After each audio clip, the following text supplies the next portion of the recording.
Now, it would be interesting to find out if the CIA had a heads up on this coup, which they should have had, all right? So if U.S. intelligence knew that this was coming down, I don't know if we'll be able to find that out or not. I hope we will be able to. But the importance to Americans is that the Middle East is absolute chaos. And we should make no mistake, the people staging this coup are the good guys. This is not a banana republic military trying to take power for the sake of taking power. They are trying to save their country. The coup, God bless the people trying to save Turkey, a country for which I have great affection, but right now it doesn't look good. Because the people staging this coup are on our side. They're against the Islamist fundamentalists and extremists. They're for democracy. They're for a secular constitution. If the military coup is going to be successful, they're going to have a very quick transition plan. Who are they going to put in power instead of Erdogan? Is it going to be someone from the AKP Islamist party, but someone who they believe to be less authoritarian? We're looking at Turkish television as an attempted military coup continues, getting information by the minute, really, of explosions in the capital city of Ankara. The president there, Erdogan, who is out of the country, says that his forces are pushing back. We're getting back and forth information from the military trying to take over that country and from the current government in place. Well, Turkey is the bullseye between Europe and the Middle East. And to put the coup we're seeing, the attempted coup, in perspective, it's very straightforward. If the coup succeeds, Islamists lose and we win. If Erdogan crushes a coup, the Islamists win and we lose in the long term. Brett, look, I'm on the side. I may never get to see sunrise over the Golden Horn again. I may never again get to see the mosque and Hagia Sophia glinting in the morning sunlight. But I don't care. I'm on the side of the coup. Well, it's very significant, obviously.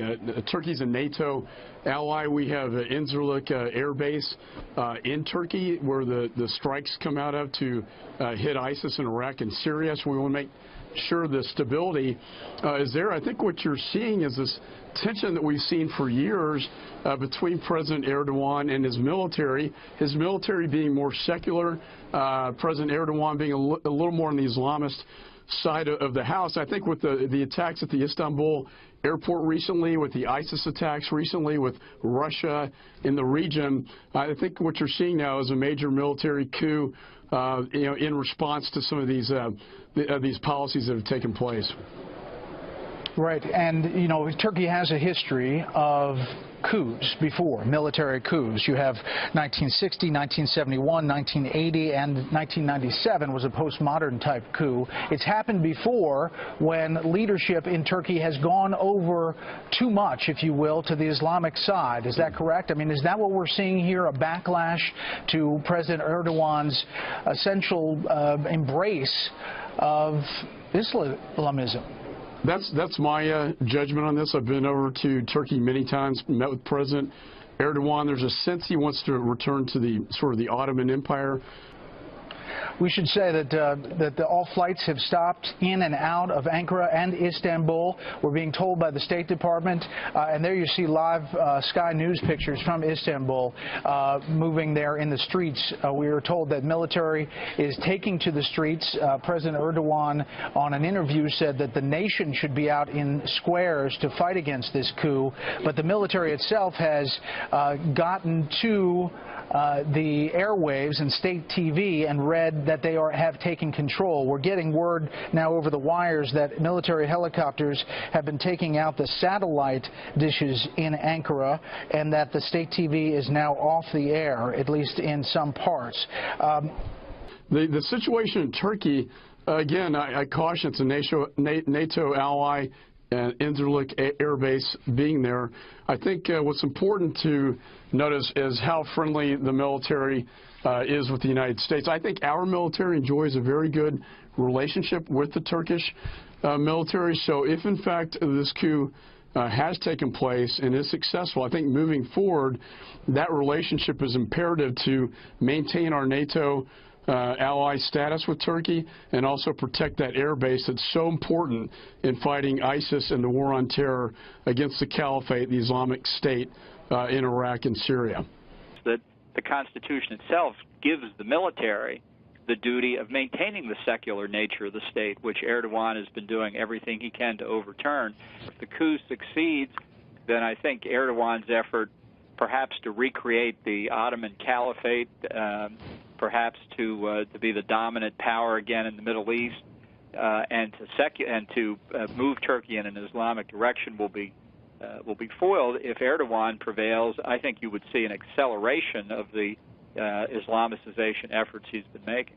I think this really is kind of a last stand by the secularists who are still in the army, and that may bode poorly for their chances of success. But on the other hand, as I say, at least on a public level, I don't think we have now any estimate of how much of the military backs the coup and how much of the military and the police oppose the coup. But Erdogan is someone we know, is someone we have worked with for a while. Well, we need that base. I don't agree with that. I don't agree with that. He was head of the AKP party back in 2003 when the United States sought permission from the government of Turkey to bring in the 4th Division, 4th Infantry Division, across the Turkish border into Iraq. And we couldn't get the votes. And Erdogan said, oh, well, you know, I did my best, and so on and so forth. I have always believed he sabotaged our efforts back then. So I have no charity in my heart for Erdogan. If he goes down, I'm not shedding any tears. I don't think he's been a friend of the United States. If the military is successful in this coup, who does emerge as the one in charge, and what's the certainty there for us? Well, I don't think we know, but we know Vladimir Putin and Xi Jinping well too. That doesn't. I mean, that to me is not evidence in support of their remaining in power necessarily. I think there could be confusion if the military prevails. It likely is people at the lower general grade level who are doing this because they're the last ones that haven't been purged. If the coup has failed, as I said several times earlier, I think it was a last-ditch effort, and it's failed. If it has failed, then I think there's no checks and balances left against Erdogan really turning Turkey in a very Islamicist direction and a very authoritarian direction under his presidency. I just think we need to know more here. Where is Erdogan, for example? He was apparently out of the country. Has he made it back in? He was trying to get into Ankara. Is he in Istanbul? Where is he exactly? It's tough to be in control of your country if you can't land in it. But still, fundamentally, I think we need to know what the disposition of the military forces is. If the military can hold together, there may yet be a chance for the coup to succeed. Indeed, we have fragments. All we know is that there's martial law, that Erdogan, at least, we don't know where he is, that he has appeared on TV using FaceTime to CNN Turk, and it's very curious what is going on, but the pictures are distressing.